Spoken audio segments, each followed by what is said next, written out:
नमस्कार वोकेशनल ओडिशा को आपण मानंकु बहुत बहुत स्वागत। आज आमे एक एमिति टेक्नोलोजी विषय रे कथा हेबा जहा आम डिजिटल दुनिया को पूरापूरी बदली देबार क्षमता रखे। हाँ, आमे कथा हेउछु ब्लॉकचेन विषय रे। तेबे चालंतु एहार जटिलता भितरकु न जाई एहाकु पूरा सरल भाबरे बुझिबा। ब्लॉकचेन कौन से कथा जानिबा आगरु आसंतु प्रथमे देखिबा जे आमको एहार आवश्यकता काहेकि पड़िला। माने आमर एबेकार जो डिजिटल सिस्टम अच्छी सेथिरे असुविधा केउंठी। एहार उत्तर आम दैनन्दिन जीवन रे ही लुचि रहिछि। केबे एमिति होइछि कि किछि जरूरी कामरे काहाको टंका पठाउछंती आउ हठात स्क्रीन रे देखाउछि ट्रांजैक्शन फेल्ड। आमे बैंक उपरे भरोसा करू किंतु केतेबेले टेक्निकल समस्या सर्वर डाउन किंबा बेले बेले अधिक फीस जोगु आम काम अटकी जाए। माने आम विश्वास गोटी केंद्रीय संस्था उपरे निर्भर करे आउ जेतेबेले से फेल हुए आमे भी असुविधारे पड़ू। एबे आसंतु आउ गोटे बड़ डर कथा भाबिबा डाटा सुरक्षा। आमर सबु व्यक्तिगत तथ्य आम आर्थिक रेकर्ड एसबु कोनोसी गोटिए कंपानीर डाटाबेस रे स्टोर होई रही थाए। एहा ठीक गोटे महु फेणा भली जहा सबुबेले हैकर मानंकु आकर्षित करे। आउ जदि केही सेही डाटाबेस को हैक करिदेला तेबे आमर सबु संवेदनशील तथ्य भूल लोकंक हाथकु चली जिबार भय रहिछि। आउ गोटे बड़ समस्या हेला जेतेबेले सबु डाटार कंट्रोल गोटिए जगारे थाए ताकु नियंत्रण करुथिबा लोकमाने चाहिले चुपचाप ताकु बदलै देई पारंती। एहा दुर्नीति आउ कलाधन कारोबार पई बाट खोली दिए। एमिति परिस्थिति रे रेकर्ड गुड़िकर सत्यता उपरे भरोसा करिबा बहुत कष्ट होई जाए। तेबे कल्पना करंतु त जदि एमिति गोटे सिस्टम थांता जहा पूरापूरी स्वच्छ, जहा एत्ते सुरक्षित जे ताकु हैक करिबा असंभव आउ जहाकु कोनोसी जणे व्यक्ति बा संस्था निज इच्छारे बदलाई पारिबे नाही। एक एमिति सिस्टम जोंथि विश्वास कोनोसी मनीष उपरे नुहे बरं टेक्नोलोजी उपरे ही निर्भर करे। हाँ, आउ सेही समाधानर ना ही हेउछि ब्लॉकचेन। मने रखिबे एहा कोनोसी कंपनी ऐप किंबा प्रोडक्ट नुहे। एहा हेउछि डाटाकु संरक्षित करी रखिबार एक संपूर्ण नुआ एवं सुरक्षित उपाय। तेबे चालंतु एहा प्रकृतिरे कौन ताकु टिके भालो भाबरे बुझिबा। ब्लॉकचेन को बुझिबा पाई सबुठु सहज उपाय हेउछि आम पुरुणा बही खातार उदाहरण। जणे दोकानी जेमिति सबु कारबार हिसाब गोटे खातारे लेखि रखे, ब्लॉकचेन हेउछि सेही परी एक डिजिटल खाता। किंतु एठी एक बड़ पार्थक्य अछि। एही खातार कॉपी केवल दोकानी पाखरे नुहे बरं नेटवर्क रे थिबा हजार हजार लोकंक पाखरे रहे। एहार दुईटी सबुठु शक्तिशाली गुण अछि। प्रथमतः एहा हेउछि विकेंद्रीकृत, माने कौनसी जणे एहार मालिक नुहे, नेटवर्कर समस्ते मिसी एहार मालिक। आउ द्वितीୟରେ एहा हेउछि अपरिवर्तनीय, अर्थात थरे जहा लेखा होई गला ताकु बदलाइबा किंबा डिलीट करिबा प्राय असंभव। आपण जानिले आश्चर्य हबे एही आइडियाटा किछि नुआ नुहे। एहार मूलदुआ 1991 मसीहारे ही पड़िथिला।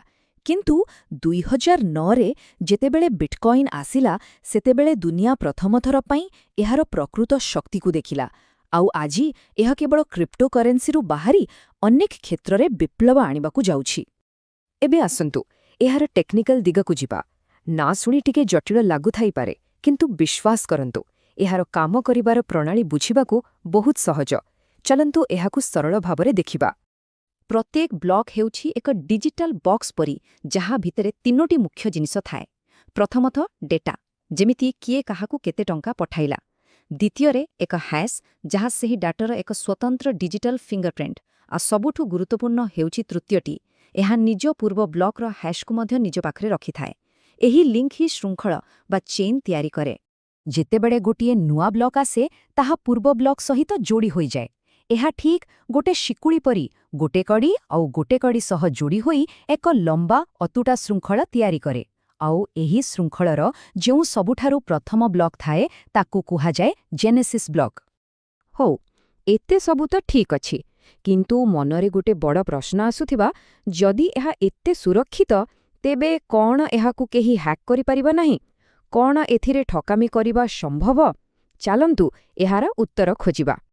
एहार उत्तर सेही हैश बा डिजिटल फिंगरप्रिंट रे ही लुचि रहिछि। जदि केही गुटिए ब्लॉकर डाटा को टिकिए भी बदलै दिए, एपरिकि गुटिए कमा भी जदि बदलैला, तेबे सेही ब्लॉकर हैश संपूर्ण रूपे बदलै जिबा।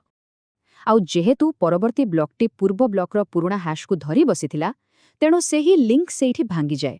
ଏହାର ମାନେ ହେଉଛି ସେହି ବ୍ଲକଠାରୁ ଆଗକୁ ଥିବା ପୂରା ଶୃଙ୍ଖଳଟି ଅବୈଧ ହୋଇଯାଏ, ଆଉ ପୂରା ନେଟୱାର୍କ ତୁରନ୍ତ ଜାଣିପାରେ ଯେ କିଛି ଗଡ଼ବଡ଼ ହୋଇଛି। ହ୍ୟାକର ଭାବିପାରେ, ମୁଁ ଖାଲି ଗୋଟେ କାହିଁକି ସବୁ ବ୍ଲକର ହ୍ୟାଶ୍ ବଦଳାଇ ଦେବି। କିନ୍ତୁ ଏଇଠି ଆସେ ପ୍ରୁଫ୍ ଅଫ୍ ୱାର୍କ ନାମକ ଏକ ବାଧା। ଏହା ଏତେ କଠିନ ଗାଣିତିକ ପ୍ରକ୍ରିୟା ଯେ ବିଟକଏନ୍ ବ୍ଲକଚେନ୍ରେ ଏମିତି କରିବାକୁ ଜଣେ ହ୍ୟାକରକୁ ପ୍ରାୟ 200 ବର୍ଷରୁ ବି ଅଧିକ ସମୟ ଲାଗିଯିବ। ଭାବନ୍ତୁ ତ, ଏହା ପ୍ରାୟ ଅସମ୍ଭବ। ଆଉ ସୁରକ୍ଷାର ସବୁଠୁ ବଡ଼ କବଚ ହେଉଛି ଏହାର ନେଟୱାର୍କ, ମାନେ ବିକେନ୍ଦ୍ରୀକରଣ। ଏଠାରେ କଥାଟା ଟେକ୍ନୋଲୋଜିରୁ ଆଗକୁ ଯାଇ ବିଶ୍ୱାସର ଏକ ନୂଆ ଦର୍ଶନ ପାଲଟିଯାଏ। ଆମେ କୌଣସି ବ୍ୟାଙ୍କ କି ସରକାର ଉପରେ ନୁହେଁ, ବରଂ ହଜାର ହଜାର କମ୍ପ୍ୟୁଟରର ଏକ ନେଟୱାର୍କ ଉପରେ ଭରସା କରୁଛୁ।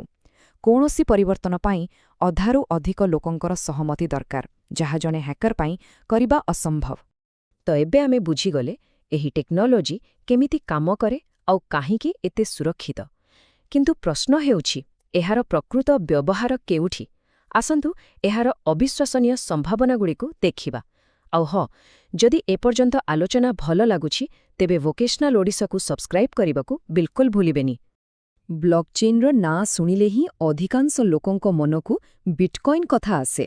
କିନ୍ତୁ ସତ କହିବାକୁ ଗଲେ ଏହା ତ କେବଳ ଏକ ବିରାଟ ଆଇସବର୍ଗର ଉପର ଭାଗ ମାତ୍ର। ଏହାର ପ୍ରକୃତ ଶକ୍ତି ଅନ୍ୟ ଅଲଗା ଅଲଗା କ୍ଷେତ୍ରରେ ଦେଖିବାକୁ ମିଳୁଛି।